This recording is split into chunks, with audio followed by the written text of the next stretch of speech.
नमस्कार। स्वागत है आपका आज हमारे इस पुनर्जागरण के तीसरी श्रृंखला में। हमारे लेक्चर नंबर 3 रहेगा और हम पढ़ रहे थे पुनर्जागरण रेनेसां। पुनर्जागरण में हमने सबसे पहले पढ़ा था क्या है पुनर्जागरण। मैंने आपको बताया कि क्या था पुनर्जागरण, फिर इसके कुछ कारण देखे थे कि क्यों हुआ था पुनर्जागरण। आज इसकी कुछ विशेषताएं देखेंगे अपन, और अगर समय रहा तो ये इटली में ही क्यों हुआ इसका भी हम चर्चा करेंगे। ठीक है, ये हमारे मेन पॉइंट है। बाद में हम कल नेक्स्ट लेक्चर में इसके प्रभाव वगैरह हम देखेंगे। ठीक है, तो पुनर्जागरण के बारे में जो बेसिक चीजें थी, क्या है पुनर्जागरण और कारण, हमने प्रीवियस 2 लेक्चर में देख लिया। अब उसकी विशेषताएं और इटली में ही क्यों हुआ पुनर्जागरण, इस पर अपन बातचीत करते हैं। ठीक है, तो इसकी विशेषताएं क्या क्या है पुनर्जागरण की। पुनर्जागरण के ऐसे लक्षण जो इसको यूनिक बनाते हैं, पुनर्जागरण के वे लक्षण जो इसको इस सेंस में यूनिक बनाते हैं कि इससे पहले ये घटनाएं प्राचीन यूरोप में, मध्यकालीन यूरोप में जो थी, ये थी नहीं। तो ये इसमें क्या क्या कुछ नवीन चीजें हैं उसके बारे में अपन देखते हैं। पुनर्जागरण का मैंने टाइम पीरियड आपको बताया था, 14 से लेकर 16वीं शताब्दी एडी। ठीक है, तो अपन देखते हैं। तो सबसे पहली जो विशेषता आती है पुनर्जागरण की वो है मानववाद। ठीक है, मानववाद को अपन बोलते हैं ह्यूमनिज्म। क्या है ये मानववाद? ठीक है, तो मानववाद में देखो 2 चीजें आती है। एक तो जो मानव है ना, वो प्रकृति के सेंटर में आ जाएगा। देखो, इससे पहले जो मध्यकालीन यूरोप है वो, वहां पर जो है एक धर्मतांत्रिक सभ्यता बनता जा रहा था। तो इसमें धर्मतांत्रिक सभ्यताओं में हमेशा धर्म की जो है इंपॉर्टेंस रहती है, और जितने भी चिंतन होते हैं ना, जितने भी आध्यात्मिक चिंतन होंगे या लौकिक चिंतन होंगे ना, वो इसी धर्म के इर्द गिर्द होंगे।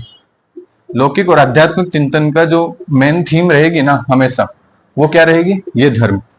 तो ह्यूमनिज्म जब से आया यूरोप में, जो ये विचारधारा जब से प्रिवेल होने लगी, तो इसमें क्या परिवर्तन आएगा कि ये धर्म का स्थान कौन ले लेगा? मानव। ठीक है, अगर किसी भी चिंतन में, चाहे लौकिक चिंतन हो चाहे आध्यात्मिक चिंतन हो, अगर मानवता उसमें मिडल में आ जाए, उसके चिंतन के मध्य में अगर मानव और मानव से जुड़े हुए विषय अगर आ गए, तो वो क्या कहलाता है? वो कहलाता है मानववाद। ठीक है, मतलब चिंतन के अब जितने भी डेवलपमेंट होंगे ना फ्यूचरिस्टिक, वो सारे डेवलपमेंट इस सभ्यता के इर्द गिर्द होंगे। उसके सेंटर में जो है ना हमेशा वो मानव रहेगा। ठीक है, तो ये हो गया अपना मानववाद। तो मानववाद में कुछ मिनिमम वैल्यूज क्या होंगे कि क्या क्या चीजें मानववाद में होनी चाहिए, वो आप समझे। मानववाद में एक तो होता है मानव के प्रति प्रेम। ठीक है, तो अगर मानव के प्रति प्रेम होगा, मानव के प्रति अगर प्रेम होगा, तभी तो जो सेंटर थीम है वो इसको जस्टिफाई कर पाएगी कि मानव के प्रति प्रेम है तभी मानववाद है। और दूसरा इसका जो इंपॉर्टेंट गुण है वो है चेतना। जितना भी अपना चेतना है, उस चेतना के जितने भी आयाम है ना, चेतना के लगभग सभी आयामों में मानव जो है वो मुख्य भूमिका में आ जाएगा। अब जब ये दोनों गुण किसी भी समाज में होंगे, तो उस समाज को अपन मानववादी समाज कहलाएगा। ठीक है, तो यूरोप में ये जो थीम है ना, ये जो मानवतावाद की थीम है ना, वो मध्यकालीन यूरोप में नहीं थी। उस टाइम पे अपने धर्म जो है वो इंपॉर्टेंट रोल प्ले करता था। तो जब मानवता आई तो क्या क्या चीजें यूरोप में बदली? एक तो मानव के प्रति प्रेम में वृद्धि, और जितने भी चेतना के स्तर होते हैं ना, जब जहां जहां पे भी व्यक्ति या सार्वजनिक व्यक्ति जो है चिंतन करता है, उसमें कौन इंपॉर्टेंट आ जाएगा? वो उसमें मानव इंपॉर्टेंट हो जाएगा। ठीक है, तो इस चीजों को आप मानवता के दृष्टिकोण से इस तरीके से समझ सकते हैं। ठीक है, अब यहां पर कुछ इंपॉर्टेंट चीज है। ठीक है, इंपॉर्टेंट चीज क्या है कि इसमें कुछ तथ्य हैं जो पूछे जाते हैं एग्जाम में। क्या कि हमें किस प्रकार पता चलता है कि यूरोप में जो है मानवतावादी थॉट या मानवतावादी चिंतन शुरू हो गया है, वो हमें प्रभाव कहां कहां दिखता है?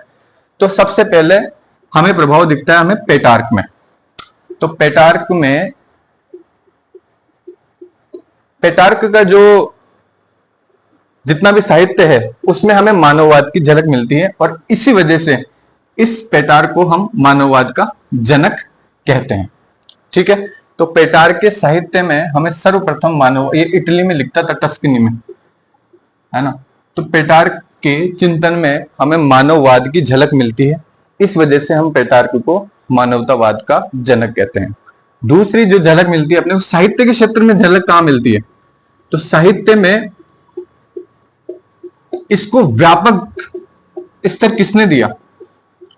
जब मानवतावाद की अगर अपन बात करते हैं, साहित्य के क्षेत्र में अगर किसी ने व्यापक स्तर इसको दिया ना, इस विचारधारा को, मानववाद की विचारधारा को, तो वो कौन था, वो था विलियम शेक्सपियर। ठीक है, तो शेक्सपियर ने इंग्लिश साहित्य में व्यापक रूप से मानवतावाद को चिंतन में शामिल किया। इस वजह से साहित्य में अगर व्यापक स्तर पर मानवतावाद को किसी व्यक्ति ने उभारा तो वो था विलियम शेक्सपियर। ठीक है, एक था जिसको अपन मानवतावाद का राजकुमार कहते हैं, वो था इरेस्मस, मानववाद का राजकुमार। तो मानववाद का राजकुमार किसको बोलते हैं, इरेस्मस को। वही रीजन, क्योंकि इरेस्मस ने जो भी कार्य किया ना, उसके थीम पॉइंट में भी हमेशा ये जो विचारधारा थी वो प्रिवेल करी। तो ये जो तीनों क्वेश्चन है ना कि मानववाद का जनक किसको कहा जाता है, मानववाद का साहित्य में व्यापक स्तर पर प्रयोग किसने किया, और मानववाद का राजकुमार किसको कहा जाता है, तो ये तीनों जो है क्वेश्चंस बार बार एग्जाम में पूछे जाते हैं, इसलिए मैंने ये तथ्य आपको बताया और आप ये तथ्य नोट कर लीजिए। तो हमारी जो पहली विचारधारा थी वो थी मानववाद। ठीक है, तो मानववाद का मतलब है कि मानव का जो है, मानवतावाद जो है वो चिंतन के मूल में समा जाती है। अगर चिंतन के मूल में मानववाद होगा तो वो विचारधारा क्या कहलाएगी, मानववाद। ठीक है, फिर उसके बाद दूसरी जो विशेषता आती है वो थी बुद्धिवाद। ठीक है, तो पुनर्जागरण की अपन जो सबसे प्रमुख विशेषताओं में बात करते हैं ना, तो ये मानवतावाद, बुद्धिवाद, इसको अपन तर्कवाद भी कह सकते हैं। ठीक है, और इसको अपन इसी से लगभग जो है ना, क्योंकि जब आप तर्क करोगे, जब आप किसी चीज के कारणों को जानने का प्रयास करोगे, तो इसमें क्या है, इसी को अपन विज्ञानवाद भी कह देते हैं। ठीक है, इसको हालांकि अपन दूसरे नोट में लिख सकते हैं विज्ञानवाद को, लेकिन बुद्धिवाद और तर्कवाद का विकास हुआ। विज्ञानवाद को अपन और अच्छे से डिटेल में समझ लेंगे, विज्ञानवाद थोड़ा सा अलग है।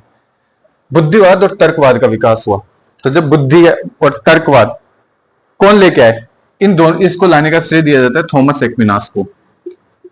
अब देखिए, थॉमस एक्विनास जो है वो मिडाइवल फेज में आते हैं, मध्यकाल में आएंगे। ठीक है, थॉमस एक्विनास मध्यकाल में आएंगे। और एक और था रोजर बेकन। ये जो रोजर बेकन है ना, ये थॉमस एक्विनास की विचारधारा को व्यापक रूप से पहुंचाने का काम करेंगे, रोजर बेकन। ठीक है, ये मध्यकाल में आएंगे, और मध्यकाल में इन्होंने सबसे पहले एम्फेसिस किया बुद्धिवाद पे और तर्कवाद पे।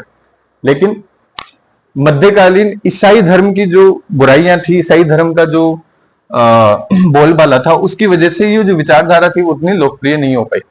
ठीक है, लेकिन जैसे ही पुनर्जागरण का काल शुरू होगा, लोगों के चिंतन के मूल में क्या आ जाएगा, बुद्धिवाद और तर्कवाद। तो जब तर्कवाद लोगों के चिंतन के मूल में आएगा, तो रोजर बेकन ने उसको बहुत व्यापक रूप से जो है लोगों के बीच में पहुंचाया। तो रोजर बेकन जो है, इसको अपन क्या बोलते हैं, इसकी एक कृति है आपस मेयस, ये बहुत इंपॉर्टेंट कृति है आपस मेयस, ये जरूर ध्यान रखना आप। तो आपस मेयस में इसने जो है बुद्धिवाद और तर्कवाद को व्यापक लोगों तक पहुंचाया, और इसको अपन विज्ञानवाद का जनक भी कहते हैं। अपन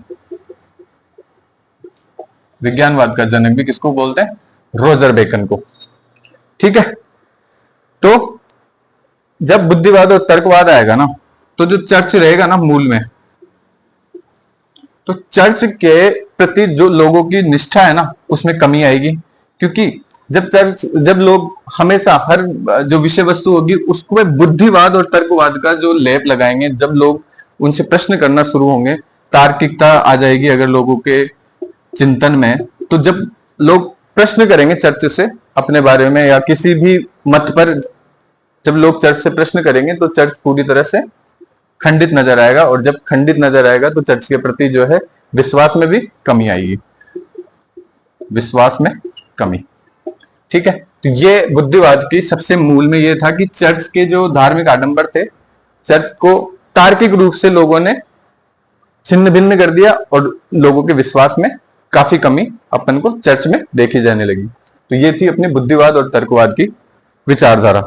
ठीक है, तो चर्च और परंपरागत विचारों को बुद्धि के आधार पर परखना, इसी को क्या बोलते हैं, बुद्धिवाद या तर्कवाद, है ना। बुद्धि थीम इंपॉर्टेंट हो जाएगी अपने लिए।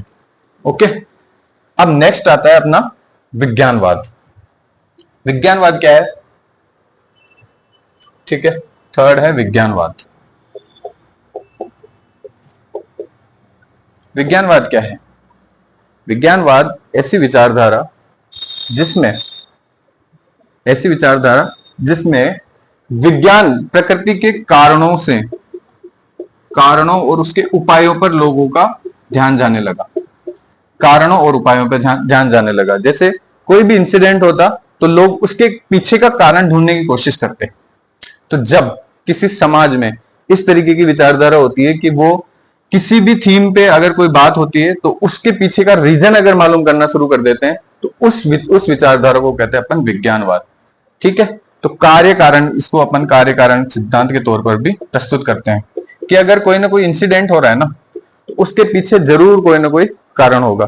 कोई भी घटना होती है उसके पीछे अवश्य कोई कारण होगा। अगर ये विचारधारा किसी समाज में है तो उसको अपन बोलते हैं विज्ञानवाद। ठीक है, तो ये जब विज्ञानवाद मानव चिंतन में आया तो वो है तर्कवाद।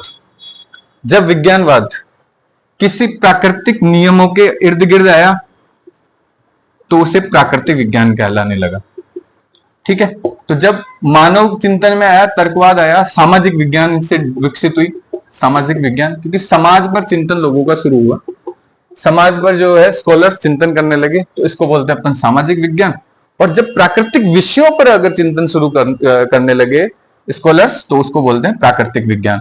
इसी की वजह से अपन आगे पढ़ेंगे, जब प्रभाव में पढ़ेंगे कि क्या क्या पुनर्जागरण का प्रभाव हुआ, तो उसमें हम विशेष तौर पर प्राकृतिक विज्ञान का एक अलग सेगमेंट देखेंगे। उसमें अपन बात करेंगे कि किन किन लोगों ने क्या क्या कार्य किया है। ऐसे सामाजिक विज्ञान में भी हम बात कर रहे हैं, जैसे रोजर बेकन का भी अपन ने नाम लिया, तो ये एक समाज विज्ञानी थे रोजर बेकन।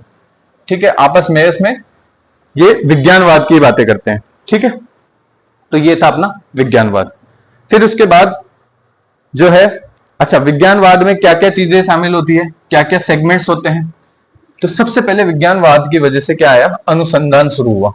ठीक है, तो सबसे पहला जो सेगमेंट आया वो अनुसंधान शुरू हुआ, रिसर्च शुरू हुई। ठीक है, कि जब मैंने बोला कि किसी भी चीज का अगर कारण ढूंढने का मानव प्रयास करेगा तो उसकी वजह से एक रिसर्च का एरिया डेवलप होगा। तो रिसर्च जो है ना वो विज्ञानवाद की देन है। दूसरा, हर चीज में सार्वभौमिकता, यूनिवर्सलिज्म आया। सार्वभौमिकता कैसे? कुछ चीजें हैं जो हमेशा सार्वभौमिक रहती है, तो उन चीजों का अध्ययन शुरू हुआ। जैसे जो सूर्य है वो पूर्व से उगता है, वो क्या है, एक सार्वभौमिकता का एग्जाम्पल। ठीक है, कुछ मानव के बिहेवियर है, जो यूरोपियन मानव भी वही बिहेवियर फॉलो कर रहा है, एशियन मानव भी वही बिहेवियर फॉलो कर रहा है, अफ्रीकन मानव भी वही बिहेवियर फॉलो कर रहा है, उत्तरी अमेरिका, दक्षिणी अमेरिका, ऑस्ट्रेलिया, सब जगह के मानव अगर किसी एक ही बिहेवियर को के पैटर्न हर जगह के मानव में देखे जाते हैं तो वो क्या हो गया, उसका मानव बिहेवियर का सार्वभौमिकवाद। तो वो सार्वभौमिकता, जब लोगों ने ज्ञान को, है ना, तर्क से, ज्ञान को अगर लोग तर्क से संतुष्ट करने लगेंगे या फिर विज्ञान के दृष्टिकोण से देखने लगेंगे, उसके पीछे के रीजन जानने की कोशिश करेंगे, तो एक ना एक कंडीशन ऐसी आती है कि वो ज्ञान हमें अंततः सार्वभौमिकता की ओर ले जाता है। ठीक है, फिर एक चीज क्या आई इसके बाद, इनका सैद्धांतिकरण होने लगा, ज्ञान का अनुसंधान शुरू हुआ, यूनिवर्सलिज्म शुरू हुआ, और एक हम जो है उसका सिद्धांतिकरण करने लग गए। तो जब सिद्धांतिकरण करने लगेंगे तो इसकी वजह से कुछ प्रिंसिपल्स, इसको अपन बोलते हैं प्रिंसिपलाइजेशन, तो प्रिंसिपल्स बनने लगेंगे, नियम बनने लगेंगे, कायदे बनने लगेंगे, है ना।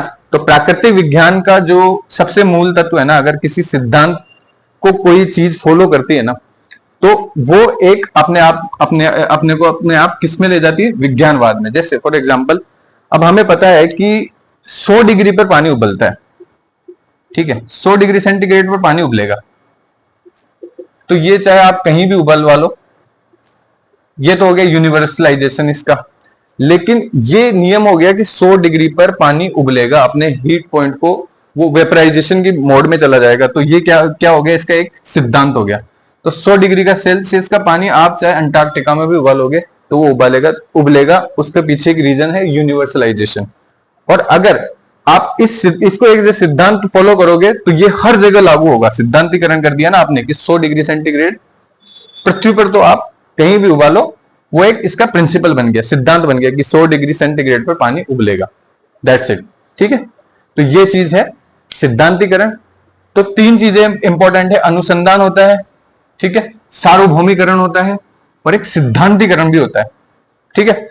इसके अलावा हाँ, विज्ञानवाद ने एक नजरिया दिया लोगों को कि देखो ये दुनिया जो है ना, जब मैंने आपको मानववाद में समझाया कि इस दुनिया में मध्यकालीन जो समाज व्यवस्था थी उसमें जो है ना धर्म मूल में था, चिंतन के मूल में क्या था, धर्म। अब धर्म चिंतन के मूल पे रहेगा। अब समझिए, देखना कि अगर धर्म जो है ना वो चिंतन के मूल में, अगर आप व्यक्ति चिंतन कर रहा है और उसके मूल में धर्म है ना, तो या तो वो क्या चिंतन करेगा, या तो वो धर्म के जो पाखंड है उन पर चिंतन करेगा। पाखंड कैसे, पाखंड मतलब ये कोई बुरी चीज नहीं है, पाखंड बाह्य जो आडंबर है ना, इसके लिए अपन पाखंड की जगह बाह्य आडंबर शब्द यूज कर सकते हैं, ठीक है। तो बाह्य आडंबरों पर ज्यादा शोध करेगा धर्म के। बाह्य आडंबर कौन कौन से होते हैं, इंस्टीट्यूशन हो सकता है, इंस्टीट्यूशन मतलब मंदिर मस्जिद गिरजाघर, तो इंस्टीट्यूशन पे ज्यादा तवज्जो देगा। गॉड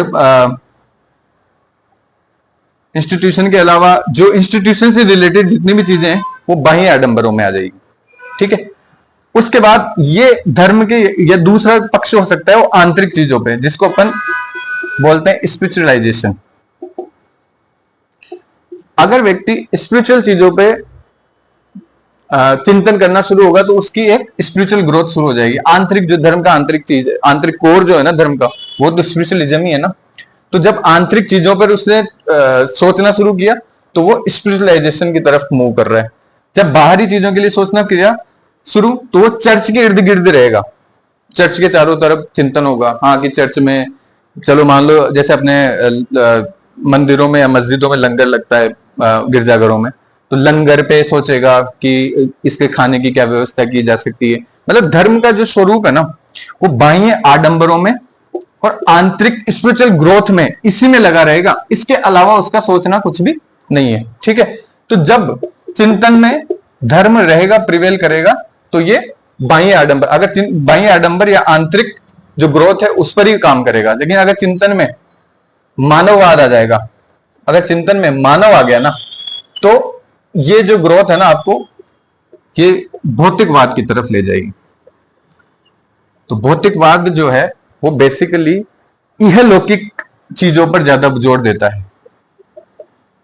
भौतिकवाद किस पर जोर देता है, इहलौकिक, मतलब इस दुनिया में क्या चल रहा है उस चीज पर, ठीक है। वहीं धर्म जो है ना वो आंतरिक स्पिरिचुअल की तरफ जब लेके जाएगा तो वो पारलौकिक दृष्टिकोण से सोचने लगेगा, पारलौकिक चीजों पर ज्यादा जोर देने लगेगा। जैसे सोल, ठीक है, गॉड, ठीक है, आत्मा पे बात करेगा, ईश्वर पे बात करेगा, ठीक है। इन चीजों पे, इन पारलौकिक विषयों पर ज्यादा चिंतन में शामिल हो जाएगा। तो लोग भौतिकवादी जो ग्रोथ है ना वो एकदम से लगभग उस पर ब्रेक लग जाएगा, वो रुक जाएगी। तो इसीलिए जब पुनर्जागरण आया तो आप देखेंगे एकदम से जो है ना मानव के भौतिकवादी पक्ष को एकदम बूस्ट मिलता है, और बहुत सारे जो है ना आविष्कार होना शुरू होना, ये सब इसी भौतिकवाद की देन है। तो चिंतन में अगर मानव आ जाएगा तो वो इहलौकिक विषयों में इंडल्ज हो जाएगा, और चिंतन में अगर धर्म है तो वो पारलौकिक विषयों में इंडल्ज हो जाएगा। इसीलिए हम कहते हैं इसका जो चौथी विशेषता है वो पारलौकिक के स्थान पर इहलौकिक चीजों में विश्वास बढ़ेगा। ठीक है, तो परलोक की जगह, परलोक के स्थान पर इहलोक।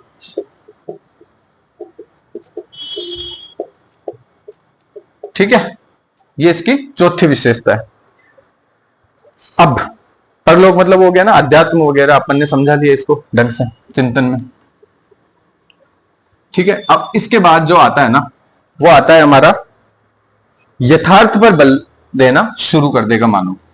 ठीक है, यथार्थ पर कैसे बल देगा, ये यहीं से निकला हुआ है। जब हम कह रहे हैं कि मानव जो है भौतिकवादी हो जाएगा, वो इहलोक में विश्वास करने लगेगा, तो इहलोक में जो चीजें होती है ना ये ज्यादातर यथार्थ होती है। परलोक में जो चीजें होती है ना वो ज्यादातर आध्यात्मिक होती है, स्पिरिचुअल होती है। ठीक है, तो जब मानव का यथार्थ पर बल शुरू होगा तो वो मानव भौतिकवादी हो जाएगा। तो भौतिकवाद पर बल, भौतिकवाद को कहते हैं अपने दिमाग में आना चाहिए यथार्थता। ठीक है, तो भौतिकवाद पर बल, यथार्थता पर बल। तो ये 5 जो विशेषता है ये महत्वपूर्ण विशेषता है। मानववाद, बुद्धिवाद, विज्ञानवाद, परलोक के स्थान पर इहलोक में विश्वास और भौतिकवाद, ये है पुनर्जागरण की 5 प्रमुख विशेषताएं। ठीक है, इसमें कोई डाउट हो तो आप कमेंट सेक्शन में लिख के पूछ सकते हैं। इसके बाद हम देखते हैं, यार पुनर्जागरण जो हुआ वो इटली में ही क्यों हुआ, ऐसे क्या क्या रीजंस थे इटली में होने के पुनर्जागरण के। तो इटली में पुनर्जागरण होने के कुछ सर्टेन क्राइटेरियाज हैं जो हम फाइंड आउट करने की कोशिश करेंगे। देखो, हमने यूरोप के नक्शे में देखा, ये यूरोप है। ठीक है, ये यूरोप है। मेरे नक्शे इतने अच्छे नहीं बनते हैं लेकिन फिर भी आप समझने का प्रयास करें। ठीक है, ये यूरोप है। ओके, ये है इटली, ये इटली, और यहां पर ये एक पेनिनसुला और है इसको। ठीक है, यहाँ पे फ्रांस है, यहाँ पे जर्मनी आ जाएगा। ठीक है, यहाँ इटली है, यहाँ बेनेलक्स कंट्री आ जाएंगे, बेल्जियम, लग्जमबर्ग और नीदरलैंड। ठीक है, ऐसे करके ये इटली है, फ्रांस है, जर्मनी है। फ्रांस थोड़ा सा इस साइड आएगा।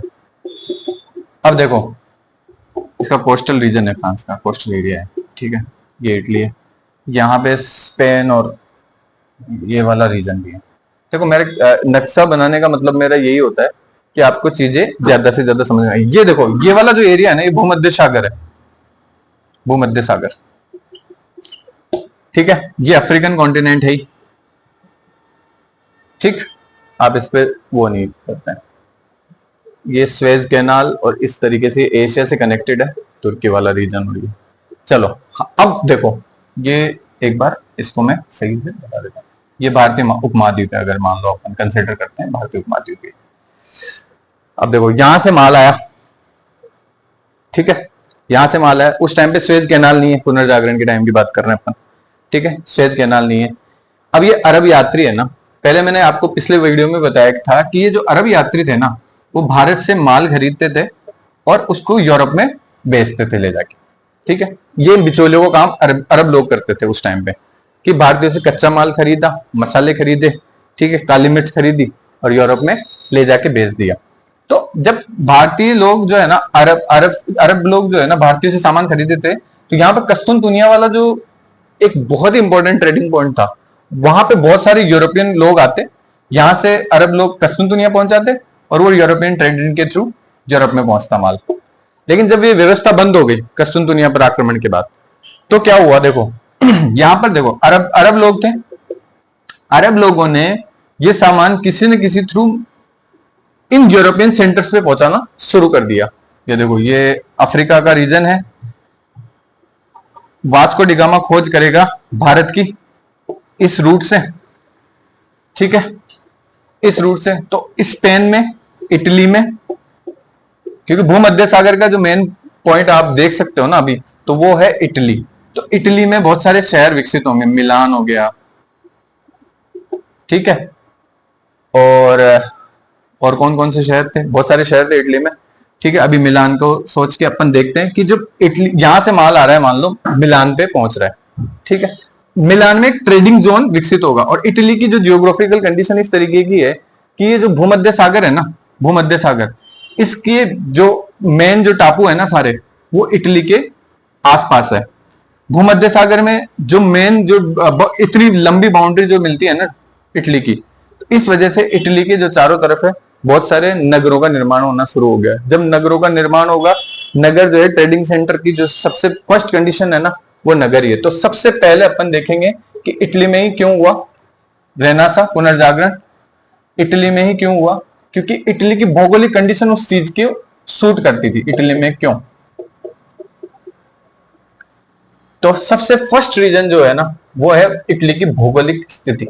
भौगोलिक स्थिति क्यों, कि इटली जो है वो भूमध्य सागर के मध्य में पड़ता है, और इटली में लोग आम लोगों की पहुंच या आम व्यापारियों की पहुंच है ना बहुत जल्दी से पहुंच गई। तो क्यों, क्योंकि भूमध्य सागर के मेन ट्रेडिंग सेंटर के जोन में पड़ता है इटली। तो जहां यहां से अगर कस्टम दुनिया से भी सामान आते थे ना, तो इटली के कोस्टल एरिया में डॉक होते थे। ठीक है, तो ये इस तरीके से अपन देखते हैं कि इटली जो है उसकी भौगोलिक स्थिति की वजह से वहां पे कुछ ट्रेडिंग सेंटर्स डेवलप हुए।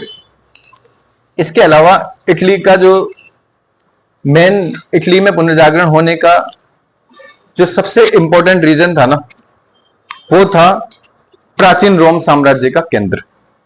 तो अब ये देखो, ये इटली है, इटली में क्या हुआ था बेटो कि प्राचीन रोमन साम्राज्य था ना, उसका मेन सेंटर ये इटली था। ये रोम वाला क्षेत्र है, रोम, इटली में रोम ये शहर भी है। ठीक है, ये प्राचीन रोमन साम्राज्य की राजधानी थी रोम।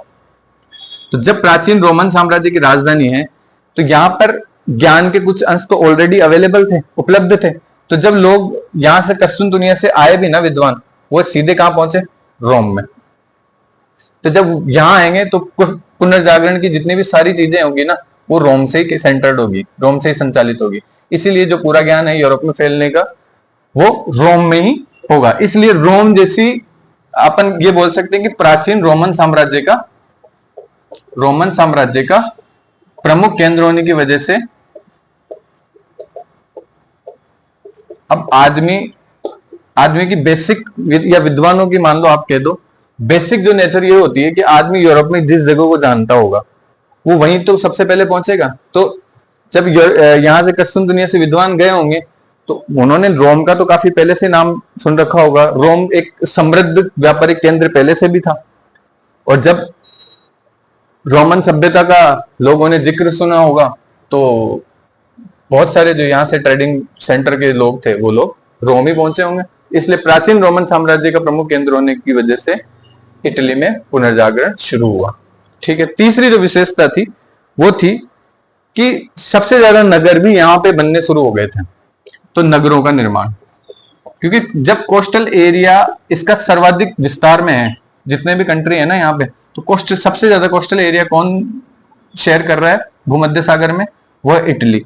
तो जो कोस्टल एरिया पे जब माल डॉक होगा ना अलग अलग स्थानों पे, तो वहां पर क्या बनेंगे, बहुत सारे ट्रेडिंग सेंटर, व्यापारिक केंद्र। और व्यापारिक केंद्र ही बाद में जाके कौन सा रूप ले लेंगे, नगरों का रूप ले लेंगे। तो व्यापारिक केंद्र भी आप इसको बोल सकते हो कि बहुत सारे व्यापारिक केंद्र का निर्माण या बहुत सारे नगरों का निर्माण की वजह से जो है पुनर्जागरण यहां से शुरू होता है। अच्छा, व्यापारिक केंद्र होगा तो पुनर्जागरण, मैंने आपको बताया था कि सामान के साथ साथ ज्ञान भी आ रहा है, तो ज्ञान यहीं से फैलेगा। तो इसलिए पुनर्जागरण का जो मेन पॉइंट है कि भौगोलिक स्थिति, प्राचीन रोमन साम्राज्य का प्रमुख केंद्र, नगरों का निर्माण, एक और जो चीज थी वो थी मध्यम वर्ग का उदय। तो इटली में जो है ना, मैंने कल भी आपको बताया था कि इटली में मध्यम वर्ग जो है वो प्रिवेल करने लगा था, और मध्यम वर्ग के साथ साथ कुछ इंपॉर्टेंट चीजें यूरोप में आना शुरू हो गई थी। क्या हो गई थी, एक तो मध्यम वर्ग बहुत सारा पैसा खर्च कर सकता है, तो पैसा खर्च करेगा तो ये विद्वानों को आश्रय भी देगा, पैसा खर्च करेगा तो ये आर्ट में भी अपना इंटरेस्ट दिखाएगा। तो आर्ट और आर्टिशियन को भी ये लोग सपोर्ट करेंगे। तो आर्ट, आर्टिशियन, विद्वान, जब इन सब का एक कोलेब्रेशन तैयार होता है ना, तो इसको कोई रोक नहीं सकता कि ये एक सेंटर ना बन जाए। किसका, पुनर्जागरण का, क्योंकि जब विद्वान यहां से जाएंगे, आर्टिशियन यहां से जाएंगे, तो सीधी बात है, एक मेडिची परिवार का नाम आता है, मेडिची परिवार। ये एक मध्यम वर्गीय परिवार था, मेडिची परिवार। इन लोगों ने काफी लोगों को शरण दी थी, काफी विद्वानों को शरण दी थी। इस वजह से जो है अपन ये कह सकते हैं कि मध्यम वर्ग के उदय ने पुनर्जागरण में जो है एक बहुत अच्छा काम किया। मध्यम वर्ग की वजह से पुनर्जागरण में एक बहुत बढ़िया काम हुआ यूरोप में। ठीक है, तो ये चीज आप देख सकते हो। तो ये था इटली में ही क्यों पुनर्जागरण शुरू हुआ, क्योंकि इटली की भौगोलिक स्थिति ऐसी थी, क्योंकि अपना भूमध्य सागर में सबसे ज्यादा बाउंड्री शेयर कर रहा है, सबसे ज्यादा तटीय क्षेत्र इटली के पास ही है। तो इटली के पास जब तटीय क्षेत्र होंगे तो नगर भी इटली में सर्वाधिक बनेंगे, नगर इटली में सर्वाधिक बने तो ज्ञान का केंद्र भी इटली बनेगा। क्यों बनेगा, क्योंकि ज्यादातर लोग इटली को ही जानते हैं। क्यों, प्राचीन रोमन साम्राज्य का ये सीधा सीधा डायरेक्ट अपना डिसेंडेंट है। तो इस वजह से यूरोप में जो है लोग ज्यादा से ज्यादा इटली में लोग पधारे, और फिर इटली में जब लोग ज्यादा से ज्यादा आएंगे, ट्रेडिंग एक्टिविटी ज्यादा से ज्यादा होगी, तो मध्यम वर्ग का उदय भी सर्वप्रथम कहाँ होगा, इटली में ही होगा। तो जब इटली में मध्यम वर्ग का उदय हुआ, मध्यम वर्ग ने वहां के विद्वानों को, आर्टिशियंस को, इनको सहारा देना शुरू किया। मेडिची परिवार जैसा एग्जाम्पल मिलता है अपने को। तो जब लोगों ने ऐसा मध्यम वर्ग, शक्तिशाली मध्यम वर्ग का उदय होगा, तो सीधी बात है पुनर्जागरण सबसे पहले कहाँ आएगा, यहाँ। और यहां से ही पुनर्जागरण यूरोप के दूसरे हिस्सों में भी चला जाएगा, फ्रांस में, जर्मनी में, ठीक है, इधर इंग्लैंड में, यूके वाला जो रीजन है वो उसमें। तो इस तरीके से अपन देखते हैं कि इटली में ही क्यों शुरू हुआ था पुनर्जागरण। अपन ने पुनर्जागरण की विशेषताएं देखी, ठीक है, मानववाद, विज्ञानवाद, तर्कवाद, ये सब पुनर्जागरण की विशेषताएं, और इटली में क्यों हुआ ये अब अपन नेक्स्ट लेक्चर में पढ़ेंगे कि पुनर्जागरण के प्रभाव क्या क्या रहे। ठीक है, तो नेक्स्ट लेक्चर के लिए अपन प्रभाव को छोड़ते हैं। ठीक है, धन्यवाद।